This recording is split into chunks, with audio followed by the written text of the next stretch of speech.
नमस्कार। सर्वप्रथम मैं आपके टीवी चैनल को मैं धन्यवाद देता हूं, शुभकामनाएं देता हूं। और धन्यवाद इसलिए दे रहा हूं कि आप जो गरीब मजदूर की आवाज़ उठाने वाले साधारण लोग हैं, इनकी आवाज़ आप जन जन तक पहुंचा रहे हैं।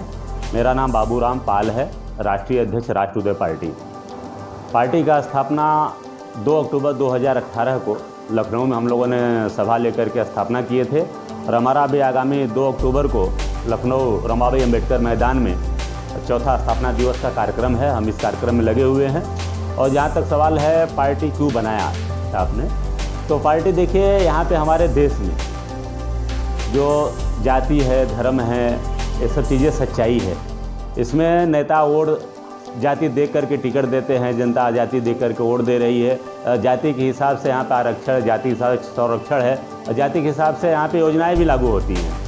और आज हमारे समाज में, भारतीय समाज में, खास करके हमारे उत्तर प्रदेश में एक ओबीसी में लगभग 44% ऐसा हमारा समाज जो पिछड़ा, अति पिछड़ा, सर्वाधिक पिछड़ा है, जिनको कि राजनीति में सम्मानजनक भागीदारी बिल्कुल नहीं है। न तो इनको लोकसभा में और विधानसभा में आरक्षण है, त्रिस्तरीय आरक्षण है, लेकिन इसमें ओबीसी में जो ऐसी और कई जातियां हैं जो कि अति डेवलप हैं, यादव समाज है, पटेल समाज है, जाट हैं, गुजर हैं, कुछ बनिया समाज के लोग हैं, जिनका कि ज़्यादा ओबीसी 27% पर कब्जा है। और बाकी जो समाज, इनको इक्का दुक्का ही लाभ मिल पाता है।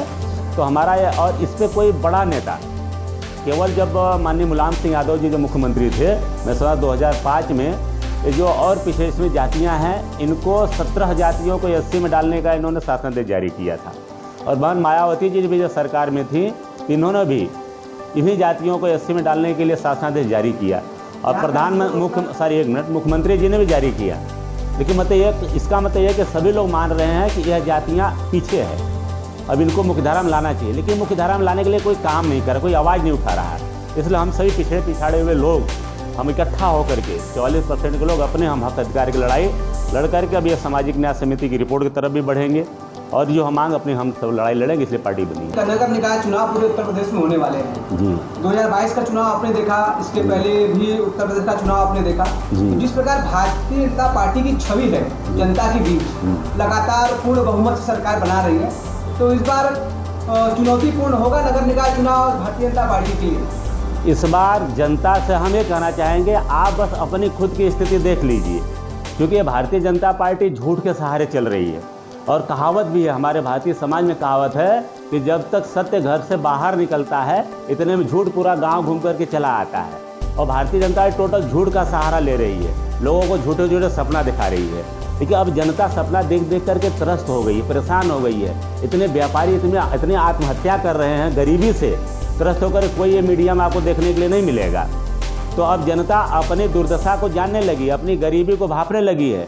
उनके जो बच्चे जो उच्च शिक्षा में जा रहे हैं, शिक्षा महंगा हो गया है, रोजगार खत्म हो गया है, महंगाई बढ़ गई है, बेरोजगारी बढ़ गई है। तो ये अब जनता को असर करने लगा है। हमारी माताएं बहनें हैं, उनके जो किचन में तक महंगाई का असर हो गया है। इसके लिए जनता का अब जो है कि भारतीय जनता पार्टी के इस झूठे वादों में आने वाले नहीं है, और मुकाबला इसको वोट का चोट पहुँचा करके अपने हक की लड़ाई लड़ेगी, और भारतीय जनता पार्टी को वोट का चोट निश्चित पहुँचाएगी। अभी महंगाई की बात, सबसे बड़ा मुद्दा है महंगाई। आज हमारे देश में महंगाई बहुत चरम पर है। इस महंगाई के मुद्दे को राष्ट्रीय जनता पार्टी और उसके सहयोगी गठबंधन पार्टियां कैसे इसको जो है तय करेंगी? महंगाई के मुद्दे को लेकर के पूरा हमारी जो 9 पार्टियां हैं और खुद राष्ट्रीय जनता पार्टी महंगाई के मुद्दे को लेकर के बहुत ही संजीदा तौर से एकदम तैयार है। क्योंकि बीजेपी अभी 5% GST खाने पीने के सामानों पर लगा दी है। ये गरीबों के मुंह पर बहुत बड़ा तमाचा है। और पहले ही महंगाई बहुत ज़्यादा है। किचन की जो हालत है, चाहे वो गैस सिलेंडर हो और चाहे आटा चावल दाल हो, हर चीज़ महंगी होती जा रही है। और बीजेपी सरकार इसी महंगाई के मुद्दे को लेकर 2014 में केंद्र में आई थी। आज ये महंगाई और भ्रष्टाचार के बारे में बात नहीं करना चाहते। उत्तर प्रदेश में भारतीय जनता पार्टी के मुखिया लगातार कहते रहते हैं कि हमने महंगाई और बेरोजगारी को दूर किया। ये सिर्फ जुमले हैं, चाहे वो केंद्र से हो और चाहे राज्य से हो। ये सिर्फ जुमले हैं। केंद्र ने तो यहाँ तक बोला था कि हर साल में 2 करोड़ नौकरियाँ मैं दूंगा। आज 7 साल केंद्र में सरकार हो गई, कितनी नौकरी निकली? नौकरियाँ आएगी कहाँ से? इन्होंने जो सरकारी संस्थान थे उसको तो बेच दिया। जब बेच दिया तो ऑटोमेटिक वो प्राइवेट हो गए। प्राइवेट हो गए तो नौकरियां चली गई, नौकरियां चली गई तो नौकरियां मिलेगी कहाँ से? तो ये तो सिर्फ जुमलेबाजी की सरकार है। नगर निकाय चुनाव में तो पूरे उत्तर प्रदेश में राष्ट्रीय समता पार्टी के साथ जो गठबंधन पार्टियां हैं वो लड़ेंगी, कुछ जिलों में ही जो है अपने कैंडिडेट आएंगे। हम पूर्वांचल के बारे में सोच रहे हैं, पूरे पूर्वांचल में हमारी गठबंधन के साथ साथी लड़ेंगे।